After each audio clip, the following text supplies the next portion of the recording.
dating Congressman Mike Defensor sa patuloy nitong matapang na paninindigan na harapin po itong uri ng mga itinatago na mga mahahalagang impormasyon patungkol sa pagsambulat nitong iskandalo ng mga disallowances and suspension of payments na inilabas ng Commission on Audit. Kay Sara Duterte, ultimo 125 million pesos lang na confidential fund at yung 500 billion daw na confidential fund sa Office of the Vice President, lahat ng ito po ay nasagot at nabigyan ng pagpapaliwanag doon sa Commission on Audit, kaya naglabas ang Commission on Audit ng unmodified findings. Pag sinabing unmodified findings, ang rating po niyan mataas, walang problema, walang baldado na transaksyon, walang anomalya. Ang itinuturo ng mga grupo nila Marcos na gustong palabasin na inabuso at nilapastangan ni Lustay ni Vice President Sara Duterte ang kanyang confidential fund allocation. Tagapagpakinig at tagapagsuporta ng ating Ka-Eric Celis YouTube channel. At ganoon din po sa inyong pagsubaybay sa aking Facebook account na Ka-Eric Jeff Celis Facebook account. Personal po na account yan ni Ka-Eric. And by the way, kami po ay nagpapasalamat na rin sa inyong patuloy na pagtangkilik ng programa namin na kapartner ko po, si Ma'am Lorraine Maribadoy, ang programang Bigwas ng Agila. And ngayon po ay patuloy din na umaani ng maraming suporta at lumalawak na rin po ang tagapagtangkilik ng ating Bigwas ng Agila. Mga kababayan, nais ko pong ipahiwatig na rin ang pagpapasalamat po namin sa inyo, lalo na po sa mga avid followers, supporters, and viewers ng Ka-Eric Celis YouTube channel. Umabot na po tayo sa 89,000 subscribers! Yehey! Maraming salamat sa inyong patuloy na pagkampanya, sa inyong patuloy na pagbibigay ng pagtitiwala, na patuloy din po ang paglago at paglawak ng ating channel. Sa oras na ito ay magbibigay tayo ng update hinggil dito sa balita na kumakalat ngayon, ang ibinulgar po ni Congressman Mike Defensor, kung saan nauna niyang ipinahayag na ang Commission on Audit ay nagdeklara na ng 8 billion pesos na disallowance o notice of disallowance laban po sa expenditures ng Department of Agriculture, at sinundan ito ng almost 1 billion pesos na notice of disallowance sa Commission on Higher Education. Ay samantalang sa DSWD pala ay mahigit 10 billion pesos po ang notice of disallowance and notice of suspension mula sa Commission on Audit. Ibig sabihin po mga kababayan ay kapag nag-issue ang Commission on Audit ng notice of disallowance or notice of suspension, mayroon pong nakikita na mga probable cause or initial findings ng anomalya at pagkakaroon ng tinatawag na practices related to graft and corruption. Hindi pa natin sinasabi conclusively na ito na nga ay pangungurakot, pero kung ganun po kalaki ang notice of disallowance laban sa mga pundo na ginagamit ng mga ahensya ng gobyerno, mantakin po ninyo and this is about last year lang po ito na audit report or tungkol ito sa paggamit ng budget noong 2025. Ang Commission on Audit ay naglabas na una na, according to the initial revelations ni Congressman Mike Defensor, ng 8 billion pesos notice of disallowance. Ang sa Commission on Higher Education, almost 1 billion pesos. At ngayon, ito po sa DSWD ay umabot na rin po ng mahigit 10 billion pesos. Wow! Ang lahat halos ng mga ahensya ng gobyerno sa ilalim ni Marcos ay tuloy-tuloy po ang pagbubunyag ng katiwalian o ng mga anomalya, at ito ay tumutugma naman din sa pangyayari na nasasangkot din ang gobyerno ni Marcos sa malala at malaganap na pandarambong at pangungurakot sa kaban ng bayan. No? We're talking about the 1.4 trillion pesos flood control projects na karamihan ay naging ghost flood control at naging substandard at iba pang mga infra projects. Kaya hindi nakakapagtaka itong expose din ni former Congressman Mike Defensor ay nagpapakita kung gaano po kalawak ang mga kabulukan at practice ng pangungurakot na nagaganap sa halos lahat ng sangay ng burokrasya ni Ginoong Marcos. At ito ay nagpapahiwatig kung bakit tuloy-tuloy din po ang pagdausdos pabulusok pababa ng kanyang trust and approval rating. Sapagkat hindi po maitatanggi mga kababayan ang sistematiko at magkakadugtong na pattern ng pangungurakot ay talaga namang tumatambad at nabubulgar sa halos araw-araw na umiiral itong administrasyon nila Marcos at nila Romualdez. Ayan.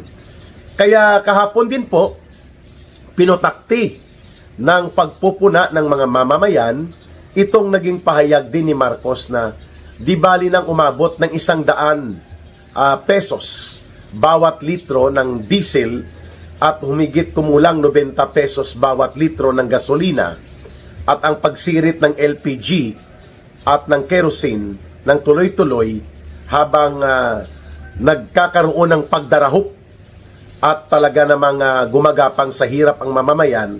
Ang sagot ni Marcos Jr. nang tinanong siya, normal lang yan dahil may tunggalian sa Middle East na nagaganap. Normal?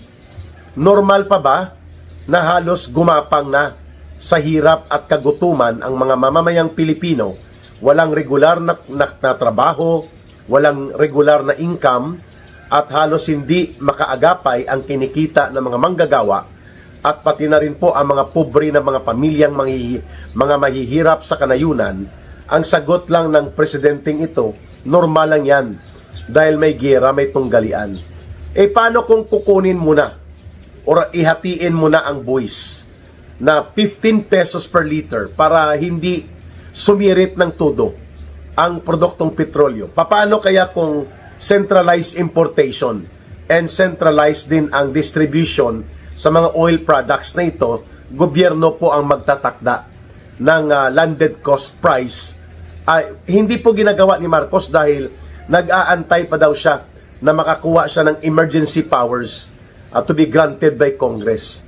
Umabot na po ng 3 linggo ang armadong tunggalian sa pagitan ng bansang Iran laban sa Israel at laban sa Estados Unidos. And yet, ngayon pa lang po naisipan ni Marcos na magkaroon ng tinatawag na request for emergency powers. Kaliwat kanan na po ang problema ng mga mamamayan at paano po pag lumawak po sa rehiyon ng Middle East ang ganitong uri ng mga tunggalian na pwedeng mag-dislocate at magkaroon ng matinding epekto sa kabuhayan at trabaho ng ating mga kababayan na umaabot mahigit 2 milyong mga Pilipino po ang nagtatrabaho o nabubuhay doon sa Middle East region. Ayan. So, iyan po ang mga issue na nais nating bigyang punto. Halimbawa, instead na nagbigay ng ayuda itong DSWD na 30 billion pesos para sa mga local government units, sa mga alkalde sa paligid ng Metro Manila, bakit hindi na lang ito ginamit upang emergency support para po sa subsidy ng mga transport groups upang hindi magtaas ng kanilang pasahe, pero bibigyan po sila ng fuel subsidy ng gobyerno. Di po ba, malaking bagay itong 30 billion pesos na gagamitin na panunuhol ni Marcos sa mga local government units sa Metro Manila. Samantala pong pinigilan po ni Marcos Jr. kahapon ang pagtaas ng mga pasahe. Akala niya ay bidang-bida siya sa mga commuters. Pero ang epekto po niyan, marami ang titigil na sa pamamasada kung hindi na po kakayanin ng kita nila ang kanilang pamamasada dahil ang halos lahat ng kikitain nila sa lansangan ay mapupunta na lamang sa pagbayad nila ng produktong petrolyo sa mga gasoline or mga petrol stations, mga kababayan. Talagang hindi nag-iisip si Marcos, no? Normal lang po daw yan.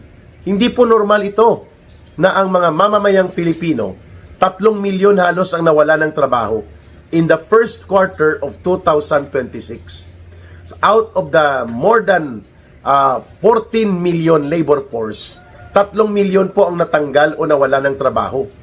Halos sa loob lamang ng unang quarter nitong taong 2026. At ito nga, mga kababayan, binubulgar pa ng report ng Commission on Audit na napakalaki po ng mga pera na nagastos o nawaldas sa ahensya po ng Department of Agriculture, sa Commission on Higher Education, at ngayon na naman ay DSWD.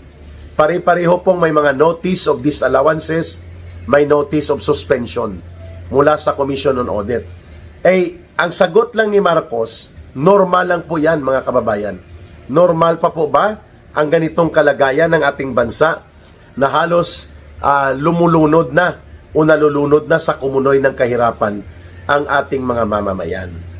Kaya po, mga kababayan, nararapat lamang na tayo po ay magkaroon ng petisyon na mag-resign na si Marcos.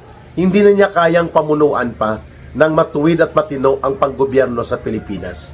Si Marcos Jr. po ang dahilan kung bakit tuloy-tuloy ang pagdausdos at pagbulusok pababa ng ating mga kalagayang pang-ekonomiya dahil hindi po niya alam kung ano ang mga contingency measures, ang mga nararapat na mga economic measures, ang nararapat na mga emergency actions kaakibat ng krisis na ito. Mantakin mo, hindi naman siya kailangan pa doon sa Amerika, sa Estados Unidos, para kunwari magsasalita siya sa isang pagpupulong sa United Nations. Hindi naman po siya ang pinakasentro doon. Instead na inatupag niya ang krisis ng ating bayan, instead na inatupag niya ang malinaw na pangangailangan ng kagyat na liderato, hindi po niya nagagawa ito. Kaya po, itong 3 malalaking issue na ngayon ay nagkakaroon ng paglalantad. Una, ang tuloy-tuloy na pagbubulgar na nangyayari po sa mga graft and corruption related na mga expenditures na pina-flag down ng Commission on Audit. 3 agencies of government pa lang po ito, Department of Agriculture, Department of DSWD or Social Welfare, at saka yung Commission on Higher Education. Sinabayan pa po ito ng walang pakundangan at walang damdamin na pagbubuhos ng mga pondo na hindi naman kailangan sa kanilang ayuda na diskarte upang bilhin at suhulan ang loyalty ng mga Metro Manila mayors na nagkakahalaga po ang mga ayudang ito sa 30 billion pesos. At ito ngayon, ang pagsambulat ng hindi maapula na parang apoy na naglalagablab na krisis sa produktong petrolyo na pwedeng magkaroon ng malawak na epekto po, mga kababayan, sa mas malaking bahagi ng ating ekonomiya. Sa supply ng pagkain, presyo ng pagkain, sa supply at presyo ng kuryente, at ngayon po, pati ang mga basic services sa transportation ay malubhang apektado na rin po, mga kababayan. Kaya, si Marcos, cool lang, cool. Okay lang po ang maging normal at cool kung mayroon pong mali-maleta na mga limpak-limpak na pera ang taong bayan. Kagaya po ng sindikato na mga miyembro na pinamumuno ang sindikato nila Marcos at nila Romualdez. Okay lang po na maging okay ka at okay lang na ikaw ay maging normal ang reaksyon mo sa pagsirit ng presyo ng produktong petrolyo na umaabot na halos sa 100 pesos bawat litro kung ikaw ay may natatanggap na mali-maleta na mga diniliber sa iyo mula sa pinagnakawan at dinurubuhan na mga partida nila sa sindikato ng pangungulimbat nila Marcos at nila Romualdez, no, mga kababayan. Pero ang milyong-milyong mga Pilipino ay hindi po okay. Ang milyong-milyong mga kababayan natin ay hindi po nagkakaroon ng anumang kakayanan na umagapay at humarap sa malalim na krisis na ito na kinakaharap ng ating mga kababayan. Bakit? Sapagkat Simula po nang umupo si Marcos bilang presidente, tuloy-tuloy po ang pagdausdos ng kalagayang pang-ekonomiya ng ating bansa. At walang ibang pwedeng sisihin dyan kundi ang kanyang administrasyon, sapagkat pinangunahan nila ang paglaganap ng mga pangungurakot at pandarambong that indeed ito ngayon ay isang world record na ang kanyang ginawa at ng kanyang pinsan. The greatest robbery of the government by the government itself. Ang pinakamalaking pandarambong at pagnanakaw na ginawa ng gobyerno sa sariling gobyerno mismo ay nangyari sa ilalim po ni Ginoong Marcos. And that is the reason na ngayon wala po tayong mapagkukuhanan ng sapat na pondo para po magkaroon ng stabilization ang ating krisis sa langis at pati na po sa pang-ekonomiya, sapagkat kailangan pa nating umutang upang tustusan ang budget nating naiipit at nagigipit taon-taon. Mahigit po 1.4 trillion pesos ang inuutang ng gobyerno para punuan ang budget deficit. Kapag ganyan po ang sistema at kalakaran ng pananalapi ng gobyerno, every year, year in, year out, budget deficit po tayo. Ibig sabihin, sa bawat 10 piso na gagastusin mo, uutangin mo pa ang halos 3 peso, mga kababayan, para lamang mapunuan ito. Ibig sabihin, if you have a budget of 6.7 trillion pesos, mahigit po 1.4 trillion pesos, uutangin mo muna para mapunuan mo ang mga proyekto at pangangailangan ng gobyerno. At ang utang na yan po ay nagpapalubog sa bawat mamamayang Pilipino sa pagkakasadlak nila sa mas malaking krisis na ang tutunguhin yan, kakargahin ng mamamayan at ng mga iba pang henerasyon ang pagkalubog sa utang natin. Kaya, nang umalis po ang administrasyon ni Pangulong Rodrigo Duterte, ang utang lamang ng Pilipinas was around mga 13 or 12 trillion pesos. Ngayon, kay Marcos Jr., 3 taon pa lang halos, umabot na po sa kulang-kulang 18 trillion pesos ang utang ng bansang Pilipinas. At ito ngayon ay pinapasan ng buong ekonomiya. When your country is run, 1/3 of your revenues ay kinocover ng loans o pangungutang, hindi po maganda ang kalagayang pang-ekonomiya ng bansa. Kaya mahigit kalahati ng Pilipino ngayon ay halos naghihikaos na sa laylayan po ng mahirap na buhay. Self-rated poverty na sa 52%. Self-rated hunger na sa 58%.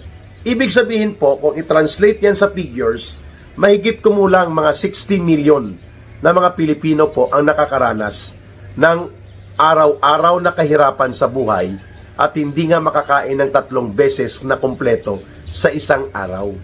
Yan. At subalit, ang sagot lang ni Marcos, normal lang na magutom tayo. Normal lang na maghirap tayo. At samantalang sila, na mga mandarambong at mangungurakot at mangungulimbat, normal lang din na magpasasa sila sa kapangyarihan nila at sa poder at sa kayamanan na pinagnanakaw nila sa buong mamamayan. Aba, siniswerte ka, Ginoong Marcos, kung sa tingin mo ay palalagpasin ka ng taong bayan at hindi ka sisingilin sa iyong mga kasalanan. Ang pagkakaroon ng lugmok na ekonomiya, ang pagkaroon ng sadsad na kabuhayan na gumagapang halos mag-survive sa krisis na ito, at ang nakaambang na mas lalo pang mas malawak at mas matinding krisis sa buong lipunan, buong ekonomiya, walang ibang pinagmumulan yan kundi ang palpak, incompetent, bulok at magnanakaw na panggobyerno na pinamumunuan ni Marcos at nila Romualdez. At yan ang dapat baguhin, yan ang dapat palitan, yan ang dapat mapalayas sa poder. At hindi tayo magiging normal kung hanggat sa kasalukuyan ay wala pong magaganap na pagbabago sa pamunuan ng gobyerno. At hindi natin masisingil, hindi natin malilitis, hindi natin mapaparusahan, at hindi natin mababawi ang pinagnanakaw nila at dinambong na kayamanan kung hanggat sa kasalukuyan ay nananatili po sa kapangyarihan si Marcos at sila Romualdez. Ayan, Maraming salamat sa inyong pakikinig, pagsubaybay at pagtangkilik sa mga balita at talakayan. Lumalago at lumalawak po ang ating views at ang ating channel subscribers at followers sa YouTube at Facebook dahil po sa inyong pag-promote. Kaya thank you so much. And of course, hindi rin namin pwedeng hindi ma-appreciate ni Ma'am Lorraine Marie Badoy, ang aking kapartner sa programa naman na Bigwas ng Agila, ang inyong mabuting kalooban na tangkilikin din po at paunlarin ang ating channel at Facebook page na naaabot ng Bigwas ng Agila.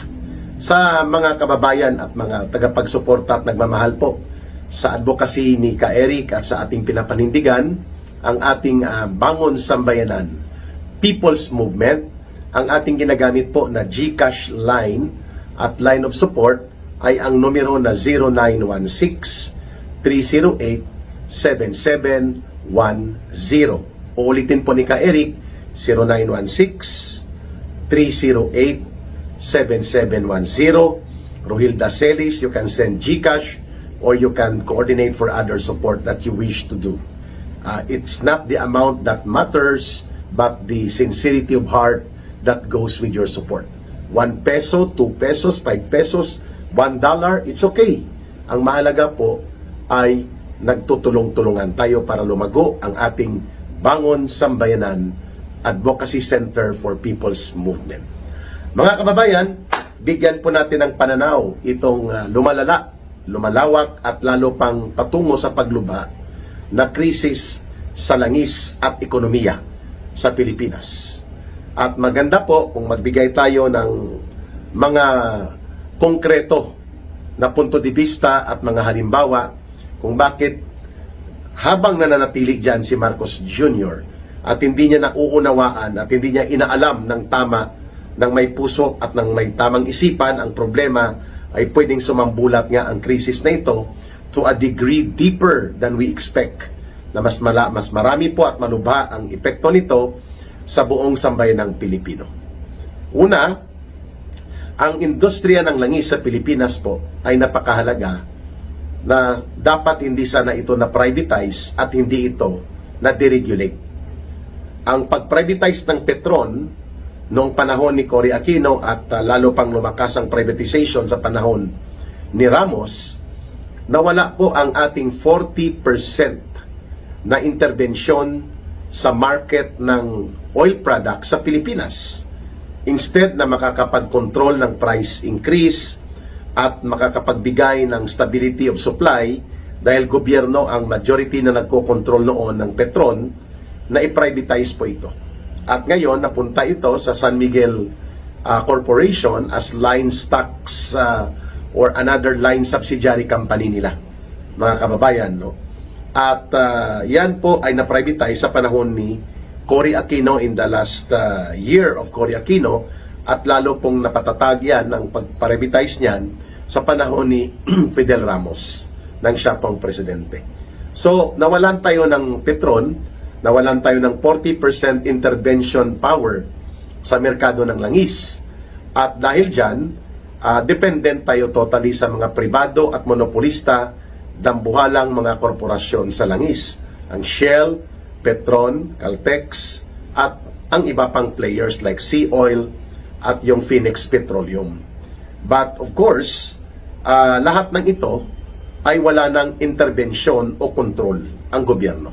So hindi lamang nag-privatize ng Petron at binitawan ng gobyerno ng Pilipinas ang kanyang intervention stake o ang kanyang pag-control sana ng galawan sa merkado dahil may 40% na playing field na kontrolado ng gobyerno sa industriya ng langis, pati sa importation, nawalan din tayo ng intervention and control kasi wala na ang Petron. Mas lalo po itong lumubha dahil nag-full deregulation po ang oil industry. Ibig sabihin, tinanggal na ng gobyerno ang restriction sa pricing, sa distribution, sa importation, at sa pagpapatakbo at pag-andar ng buong industriya ng langis. Monitoring na lang ang naiwan po sa otoridad ng gobyerno, nang sa ilalim po ni Ramos, hindi lamang ang privatization ng Petron ang naging hadlang sa pag-stabilize ng ating industriya ng langis, kundi mas lalo pang lumubha nang ito ay nakontrol ng tuluyan, absolute control ng mga private monopoly oil corporations ang nangyari sa atin nung tayo ay pumasok sa deregulation law. Pag sinabing deregulation law, tinanggal na ng gobyerno ang kanyang control, restriction, and anumang semblance or level of intervention. Nawala na ito lahat. Kaya, ang mga pagsirit ng presyo ng langis na ini-expose ni Senator Marcoleta na 2 billion pesos on the average ang kinikita na tubo ng mga oil petroleum companies na ito, ng mga monopolista sa industriya at korporasyon ng langis sa Pilipinas, karagdagan yung 2 billion sapagkat nagtaas po sila ng almost 30% or mahigit pa sa presyo ng produktong petrolyo. Simula nang magkaroon ng Middle East crisis o yung pagsiklab ng armadong tunggalian ng Iran laban sa Estados Unidos at sa bansang Israel na nagbunga man ng malawak na tensyon at ng krisis hindi lamang sa rehiyon ng Gulf o Gulpo o yung paligid ng Middle East region, kundi sa buong pandaigdigang ekonomiya at pandaigdigang merkado ng produktong petrolyo. So, in the last 4 weeks, mga kababayan, yun po ang nangyari sa ating bansa. Tuloy-tuloy lang, no, mga kababayan, ang pagkakaroon nito mga krisis sapagkat wala na po ang interbensyon ng gobyerno at hindi na po natin nakokontrol ang presyo.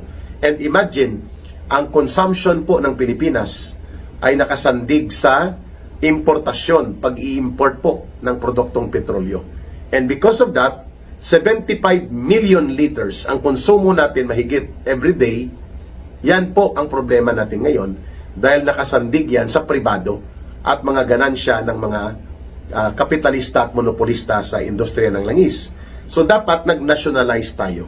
Bagamat hindi yan nagawa ni Gloria Macapagal Arroyo, ni Noynoy Aquino at ni Pangulong Duterte, pero dapat pa rin nating talakayin ito na ang mga sensitibo na industriya ng langis, mga transportasyon at mga mahahalagang aspeto ng ating ekonomiya ay hindi dapat nasa kamay absolutely ng pribado at mga monopolistang oligarko at mga kumpanya nila at korporasyon sapagkat ganansya ang habol nila. Imagine, nag-i-import tayo, mga kababayan, ng halos 400,000 mahigit na barrels of oil every day and we consume 75 million liters a day, mahigit pa, no? Close to 71 or close to 76 million liters. Yan po ang problema dahil mayroong privatisasyon, mayroong deregulasyon at inabandonanan ng gobyerno ang kanyang responsibilidad na pangalagaan ng ating mga mamamayan. Kaya magkaiba po at malayong-malayo ang presyo ng produktong petrolyo sa Malaysia, sa Indonesia, sa Vietnam sapagkat mayroon pong regulation, may control at may intervensyon ng kanilang gobyerno at may mga subsidy na ibinibigay po para hindi sumirit pataas ang produktong petrolyo, manatili itong stable. Mantakin mong diesel natin ay in the last 2 weeks naging 120 pesos per liter, ay samantalang sa Malaysia, Indonesia, Vietnam, at Thailand, nasa presyo lang po between 50 pesos to 60 pesos equivalent. Malayo, doble sa kanila. Ang diferensya, bawas ng doble. Dahil mayroon pong government subsidy, mayroon pong government intervention, mayroon pong regulation sa market and pricing, at pati sa importation at supply. Hindi pinabayaan ng kanilang gobyerno.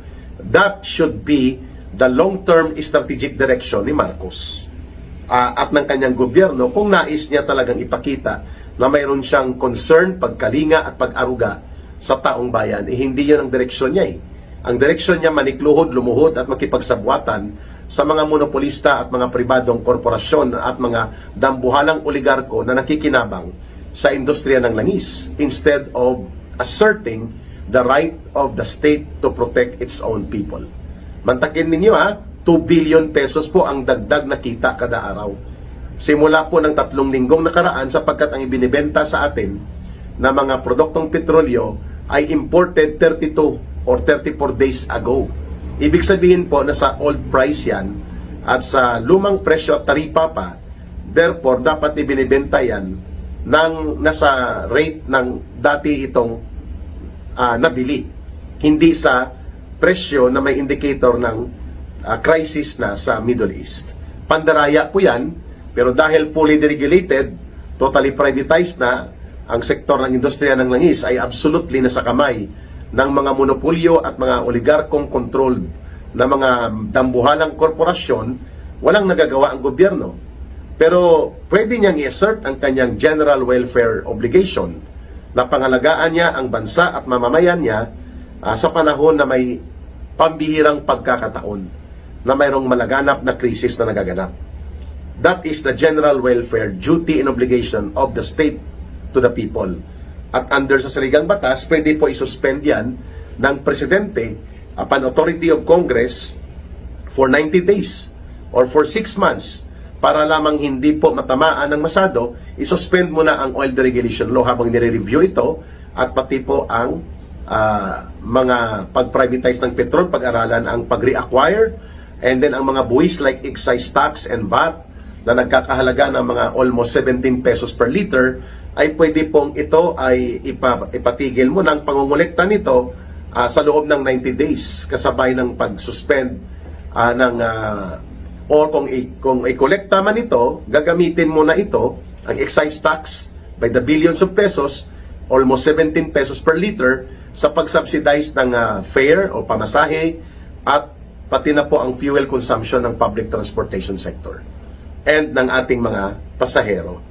So there are a lot of things that Marcos is not doing because he is not capable, he is very incompetent, and does not have the mind, the brain, and the heart na nakapokus para lutasin ang problemang ito. Kaya ako nananawagan na dapat ibasura na ang oil deregulation law, ibalik na po ang intervensyon ng gobyerno sa sensitive na sektor ng enerhiya because 98% ng ating resources sa pag-andar ng ating ekonomiya nakasandig sa oil products, no, sa petroleum products, at almost 100% ang importation natin sa produktong petrolyo dahil hindi po natuloy ang joint venture and joint undertaking ng bansang China at ng Pilipinas dyan sa may area po ng West Philippine Sea, pati sa may Benham Rice or Philippine Rice, at pati po yung mga malampaya natin, wala rin na itulong na mga explorations na ito. At napakarami po ng pwedeng itap na resources dyan sa West Philippine Sea, dyan sa may area ng Scarborough Shoal, dyan po sa may Benham or Philippine Rice, pati sa Surigao at sa Palawan. Hindi po ito natap, bagamat nag-offer ang bansang China ng joint venture 60-40. 60% sa Pilipinas, 40% sa China. Sila ang magkakapital, sila din po ang technical and technological support and financial support. Tinorn down po yan ng Supreme Court during the time of former President Rodrigo Duterte. Hindi na po muli nabalikan ito. Therefore, napakahalaga po na may punto de vista tayo ng ugat ng krisis kung bakit hindi natin kaagad na papababa ang presyo ng ating mga produktong petrolyo. We are at the mercy of the oligarchs, the monopolists na mga korporasyon sa langis dahil sa dalawang factor. Yung privatisasyon at deregulation na inabandona ng gobyerno ang kanyang responsibilidad, instead i-nationalize at patatagin ang Petron at ang pag-nationalize ng industriya ng langis. Hindi ito dapat pinababayaan na nakokontrol ng mga dambuhalang bansa o ng mga dambuhalang korporasyon sapagkat ito ay sensitibo sa buong ekonomiya. And pangalawa, yung sobra-sobrang pagbuwis na ipinapataw sa konsumo ng mga mamamayan at dahil dyan, hindi natutugunan ng gobyerno ang pagkakaroon ng subsidy support to the transport sector na siya sanang nakikinabang sa excise and fuel taxes na ginagawa ng gobyerno. Kagaya po ng mga libreng sakay in key cities and key urban areas, sa mga industrial zones, that will be subsidized by the government, pati po ang pag-income, hindi lamang po ng mga pasahero, kundi ng mga public utility and public transportation drivers and public operators. Lahat ng ito ay wala po sa crisis agenda ni Marcos Jr. Kaya dapat namang na ito'y buksan natin sa talakayan upang malaman ng taong bayan na as long as kahit anong sabihin ni Marcos, kung ano man ang kanyang diskarte at gimmick sa propaganda, for as long as wala Eli's YouTube channel. Unti-unti lang umaangat na rin po ang ating subscribers at patuloy naman po ang ating mga viewers sa ating mga manonood. Utang na loob ko po yan sa inyo at ng aking asawa, sila Langging at ang aking mga anak. Ang inyong patuloy na pagsuporta na mabubuhay po ang channel na Ka Eric Celis YouTube channel. Thank you din po sa inyong pagtitiwala, pag-follow sa Ka Eric Jeff Celis Facebook account. Personal ko po na account yan at ako po at ang pinsan ko na si Obel ang nagme-maintain ng Ka Eric Jeff Celis Facebook account. Doon naman po sa nanonood at nagsusubaybay sa aming partnership ni Ma'am Lorraine sa Bigwas ng Agila, tuloy-tuloy lang po ang ating pagsusumikap na maiangat po ang kamalayan ng ating mga mamamayan. And of course, sa nagtatanong palagi kung paano ba makakapagbigay ng konting suporta para kay Ka Eric at sa ating advocacy program na Ka Eric Bangon Sambayanan People's Movement, ang ginagamit po natin ay ang numero sa GCash line na 0916-308-7710. Uulitin po ni Ka Eric ha,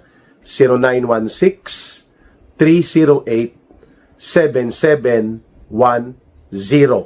Langging Puputski po, kay Rohilda Celis po ang pangalan dyan at siya na rin po ang mag-facilitate ng mga support and coordination ng pagbibigay ninyo ng tulong.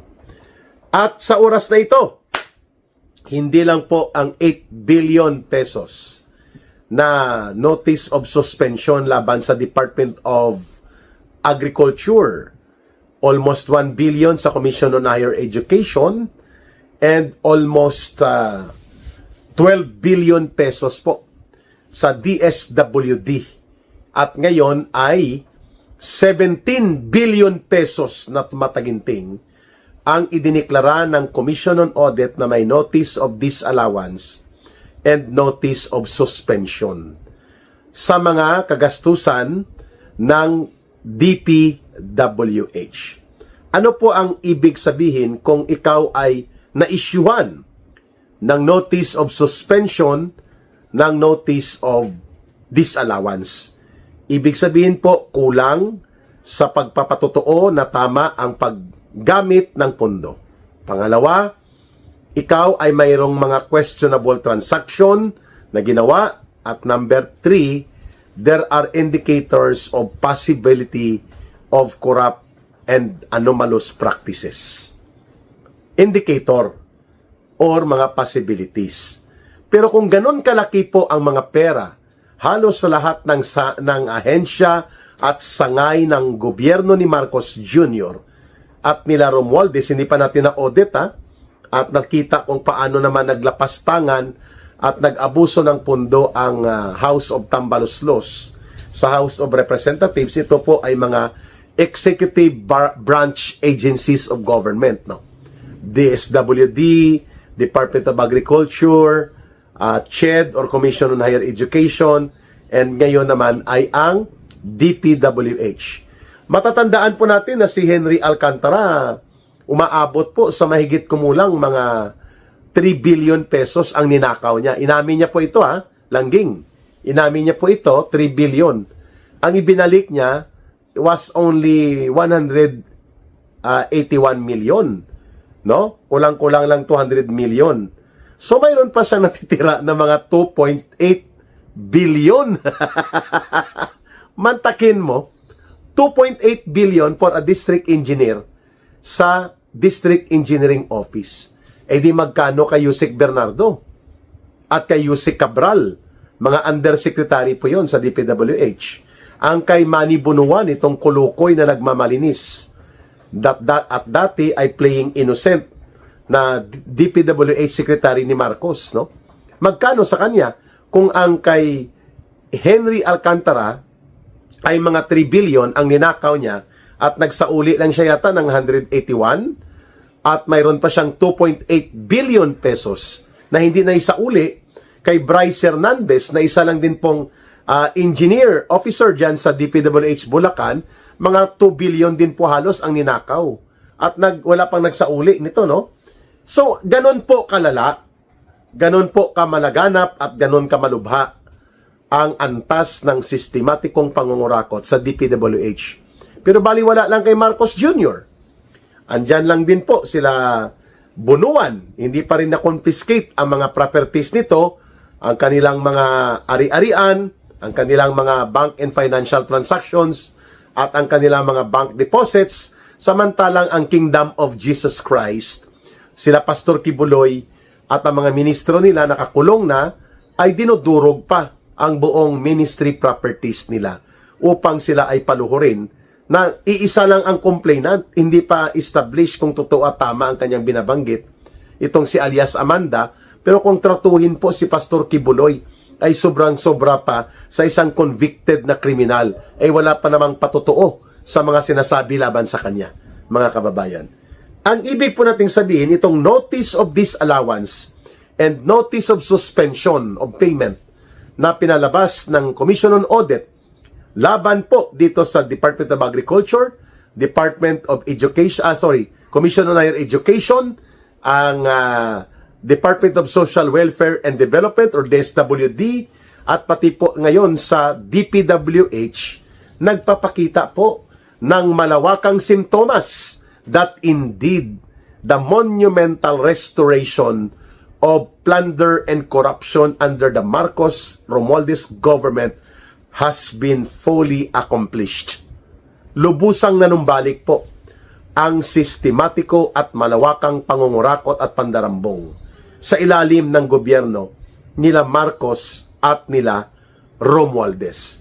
Nagpapakita po ito na tama lamang na dapat ay magpapatuloy ang paglulunsad ng pagpupuna at pag-i-expose dito.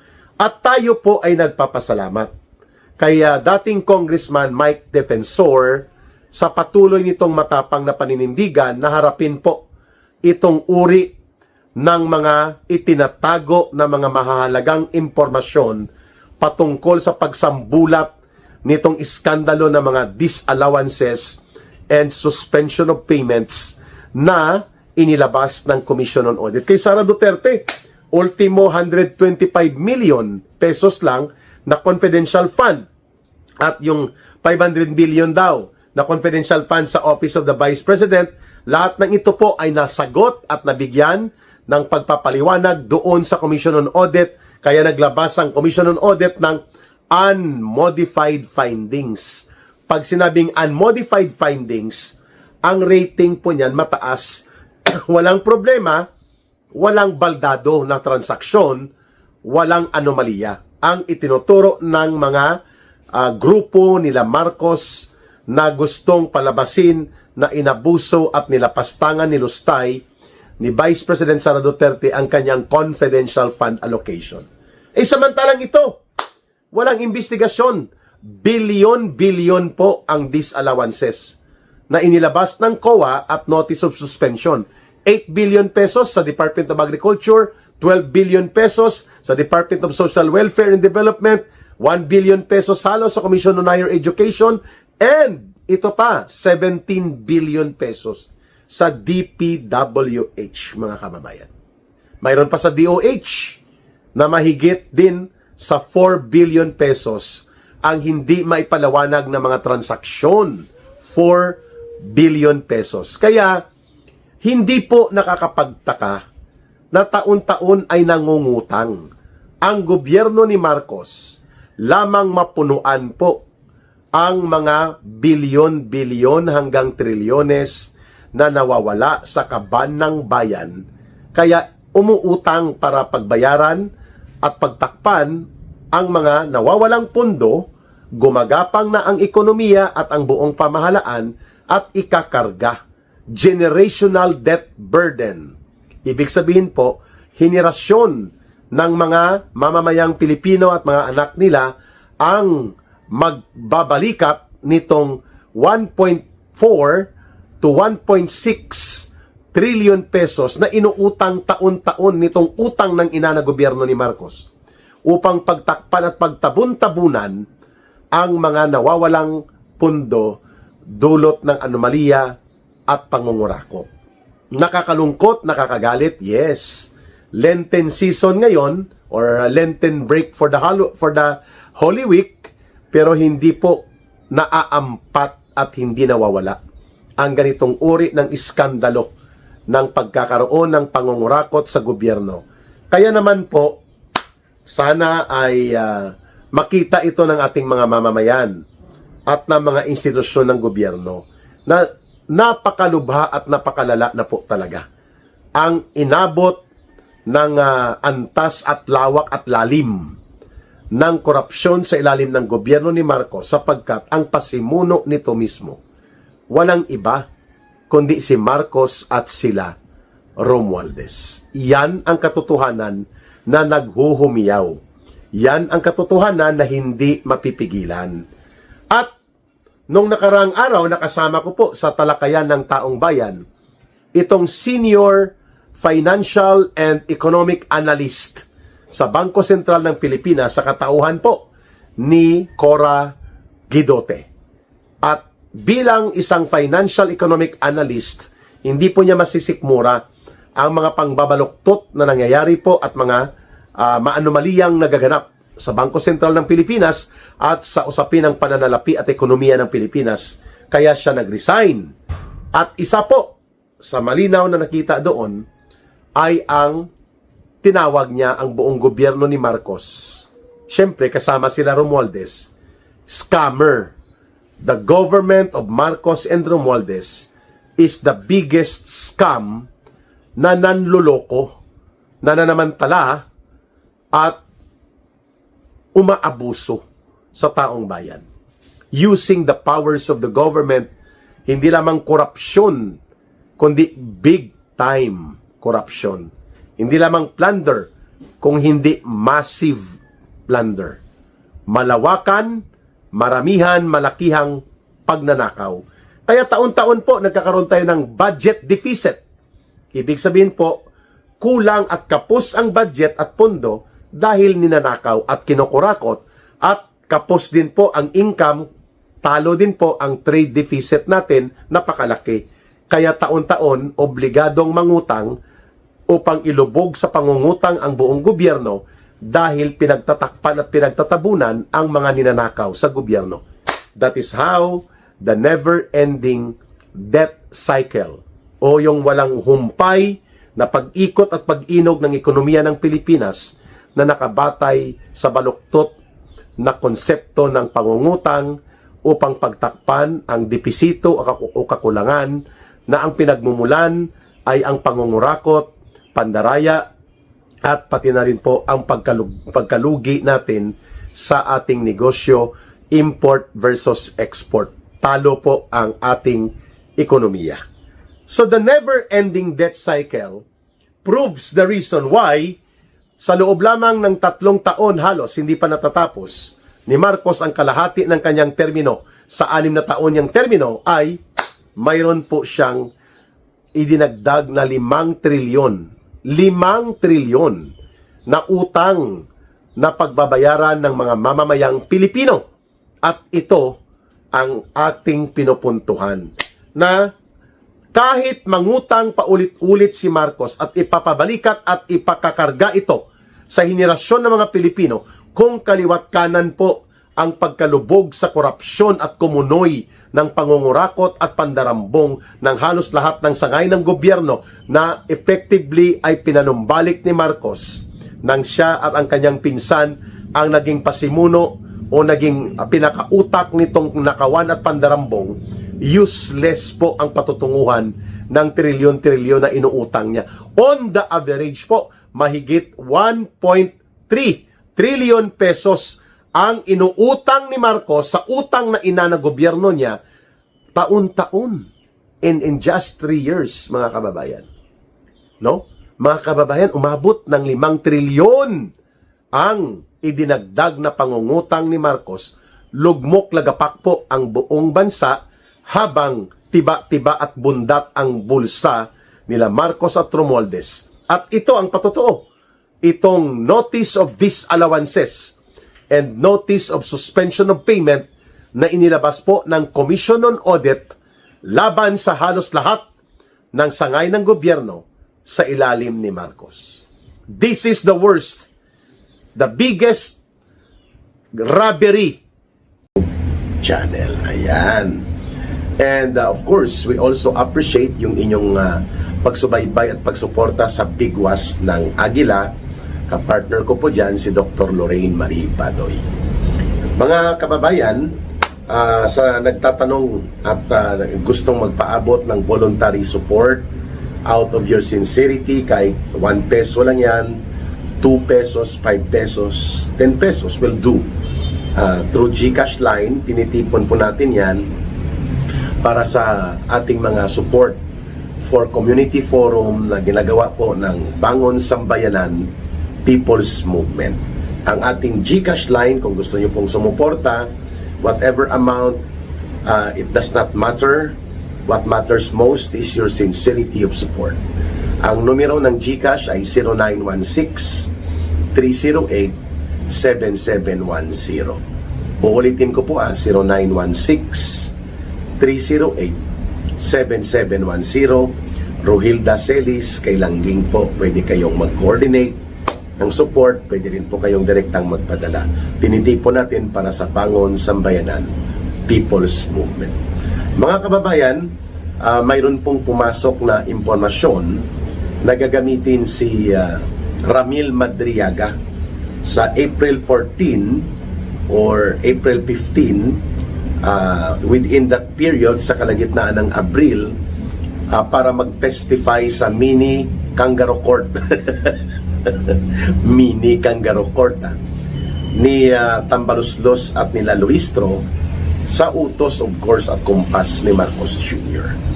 Itong mga drama at mga kaabusuhan at mga katarantaduhan dyan sa House of Representatives na pinangungunahan nila Budget D at nila Romualdez, hindi lahat yan magaganap kung hindi sanctioned or authorized ni Marcos. Yun lang naman po kasimple yan eh. Kung gusto asikasuhin ni Marcos at talagang magbigay ng focus ang mga opisyal ng gobyerno kasama ang Kongreso sa mas makabuluhan at mas mahalagang mga pangangailangan ng ating bansa, kagaya po ng kinakaharap na krisis hindi lamang sa industriya ng langis, sa supply ng langis, sa presyo ng langis, sa pagbagsak ng ating value ng ating pera. Maabot na po sa 60 pesos, 60.67 ang huling palitan ng 1 peso per $1. So, ang epekto niyan malala, malawak at malalim sa ekonomiya, sa pagkain, sa trabaho, sa income, sa services, kuryente, tubig, transportasyon. Instead na ito ang asikasuhin, paano ang mga limited resources natin, yung mga loans, yung budget na pwedeng ma-realign, yung utilization ng mga nakapending na mga budget na pwede namang gamitin na, yung halimbawa, yung 100 billion pesos na nakatalaga sa Local Government Support Fund. Paano gagamitin ito para yung mga pamasahe ay masubsidize po ang mga public transportation. Among other things, yung supply ng pagkain, yung presyo ng kuryente, yung income ng mga public transportation na mga tsuper na namamasada ng tricycle, ng jeepney, ng public bus. So yan lahat ay dapat inaasikaso.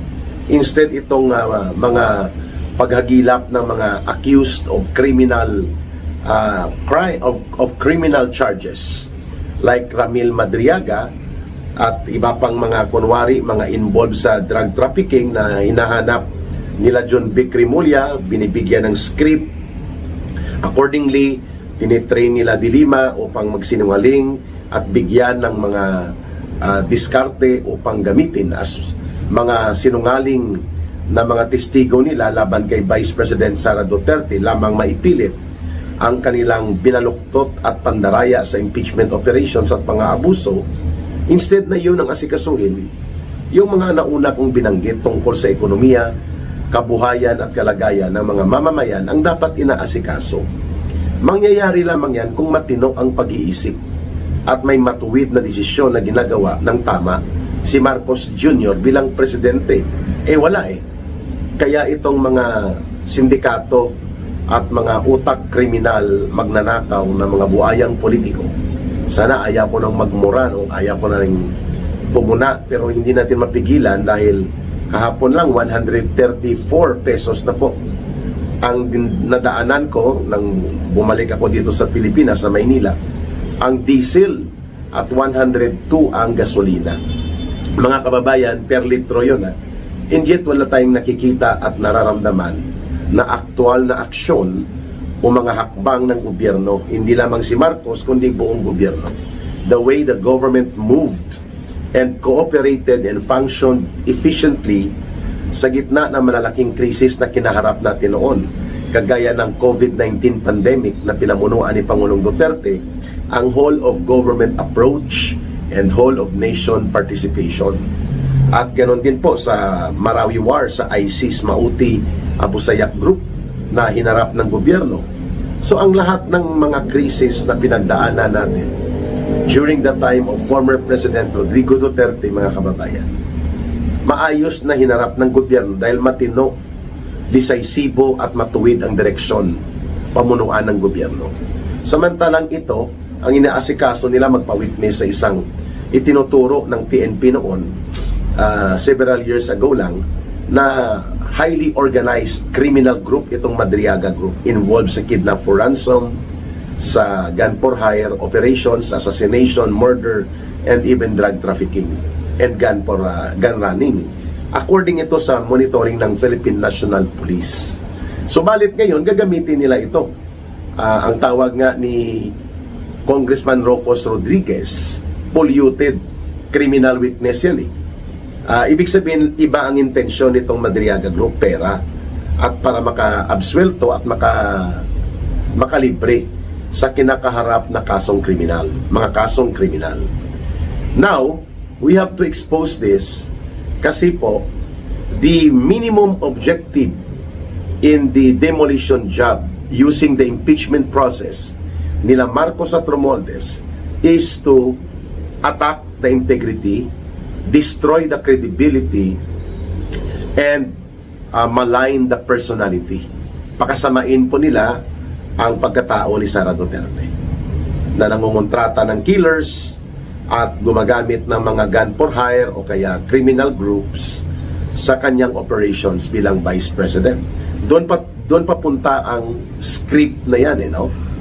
Bagamat scripted yan, pero kapag ginamit yan sa maruming laro ng propaganda, mayroon pong maluloko at mayroon pong malilinlang ang ganyang taktika. And that is exactly why Marcos consents, pumapayag siya dito sa kademonyuhan na ginagawa sa House of Representatives at the expense na napapabayaan at hinahayaan na lumala at lumubha ang krisis ng bansa na siya dapat na inaatupag, inaasikaso at nakapokus ang pamunuan ng buong makinarya ng gobyerno sa kasalukuyan dapat. Yun. So the Madriaga gimmick is no different doon sa ginawa ni the Big Joke Trillanes nang ginamit niya si Bicoy, itong alias Bicoy na later on itinuro niya ang handler at financier niya si Trillanes. At kamakailan lamang nahuli po ito si alias Bicoy sa bisa ng warrant of arrests, 3 counts of murder yata. 3 counts of murder and carnapping, no? Yung rent a car tangay na krimen. Yan po ang mga Bicoy talent ni Trillanes noon nang inilabas niya ang totoong narco list. Binisto po yan ni Attorney Jude Sabio na nag-withdraw din dito sa gimmick ni Trillanes sa ICC nung buhay pa si Attorney Jude Sabio at binulgar niya ang operations ni the Big Joke Trillanes. Ngayon, napulgar na naman siya. Hindi lamang dito sa 18 former soldiers na itinuro siya as facilitator and handler ng mga bogus at illegal na ICC investigators activities noong nakaraang taon 2024-2023 at tumanggap ng pera. Accordingly, di umano ay millions of pesos. Pati ang pagpa-convert to dollar na nagkakahalaga ng $2 million, almost 110 million pesos na panimulang panunuhol, no, pang bribe sa mga ICC investigators and panel of representative ng ICC prosecutors na illegal na pumasok at nag-operate sa sovereign country like the Philippines na wala na silang treaty authority or jurisdiction. Ngayon, itong si Madriaga ay tinuturo ng mga leakages of information from Camp Bagong Diwa sa Bicutan, sa Taguig, na pinupuntahan ito or napuntahan ito ni Trillanes, di umano, ni De Lima, and pati po nila Jude Asidri at John Vic Rimulya at ng mga komunistang teroristang mga party list dyan sa Kongreso, no? Itong Alliance of Communist Teachers, Gabriela NPA Lovers Party List, at ang Kabataan NPA Recruiter Party List. All of this, at pati po si Lula Layla de Lima, at itong Hippopotamus Attack Hippopotamus ni Tambaloslos na si Asidri, bahagi po ito ng pagbubuo ng paglalatag ng kasinungalingan, including ang pagpapasulpot nitong Ramil Madriaga at i-VIP, no? VIP or special treatment pa nila na doon nila ipastay sa House of Representatives. Ang lahat ng ito ay simple lang ang sagot dyan. Pagbutuhan nyo na after the Holy Week. Kasi alam naman ng taong bayan that it is not about the evidence. It is not about the complaint. It is about the numbers. May numero kayo eh. You only need 108 signatures mula sa mga buayang politikong kongresistang magnanakaw at kawatan na mga sip-sip sa Alipuris at sindikato ni Marcos at Romualdez. O bakit hindi nyo pagbutuhan? Because hindi nyo yan magagawa basta-basta sa Senado. In the impeachment process, under the Constitution, ang trial ay manggagaling po sa Senado or magaganap sa Senado. The Senate, when they approve na valid ang proseso at tama ang pagpapadala ng mga transmittal ng impeachment articles coming from the House of Representatives, the trial will happen at the Senate when the Senate convenes. Magbubuo sila ng Senate Impeachment Court. Hindi po yan sa kangaroo court ni Luistro at ni Tambaloslos at ni Bojedi. No, the trial that they are trying to do now is a mini kangaroo court, sapagkat ang trabaho lang po nila dyan sa House of Representatives, tanggapin, i-hearing, pagbutuhan nila kung may substance at mayroong batayan, no, prima facie o sapat na batayan para sa paniniwala nila, pwede mag-proceed sa trial. Pagbubutuhan nila at kukuhanin nila out of the 312, they need 312 or 318, they need 108 or 107 nga lang signatories. Iakyat nila ti-transmit sa House, from the House of Representatives to the Senate. Ba't hindi nila ginagawa? Yun ang dapat proseso Bakit kailangan pa mag-kangaroo court trial? At trial by publicity itong kulang sa pansin at abusado at hambog na sila Luistro. No, itong si dahil kay Speaker may maleta, dahil kay Speaker may flood control tayong ninakaw. Dahil kay Speaker at kay Marcos. Yan. O, ba't hindi kayo mag-submit ng report furnished with your committee report? Submit the evidence submitted by the complainants. Dahil hindi naman kayong complainant, recommend pagbutuhan sa plenary, magdedesisyon ang buong kapulungan ng House of Representatives. Hanggang doon lang. At itatransmit nyo kung mananalo at makukuha ang 108 signatories na mag-endorse paakyat sa transmittal. Ang trial gaganapin at gagawin sa Senado. Doon nyo i-present si Trillanes, doon nyo i-present si Madriaga at kung sino-sino pa, sapagkat handa naman po ang Vice President Sara Duterte at ang kanyang legal defense team at ang taong bayan na pakinggan kung anong diskarte nyo. Kasi alam naman ng lahat na hindi ebidensya ang hawak nyo. Ang hawak nyo ay black and dirty propaganda operations. Kaya nyo ginagawa ito. Yan lang naman po ang ibig sabihin natin dyan, na ang diskarte sa pagpapasulpot kay Madriaga, ang pag-testify ni Trillanes in the absence of official bank notes and declaration, at kung ano-anong kabulastugan ang gagawin nila dyan sa Kongreso, are all part of the demolition job, which is the primary initial attempt na wasakin ang pagkatao at integridad at dignidad ni Sara Duterte. Break her down and tear her apart, no? Punitin yung pagkatao niya. Yan ang purpose nyo eh.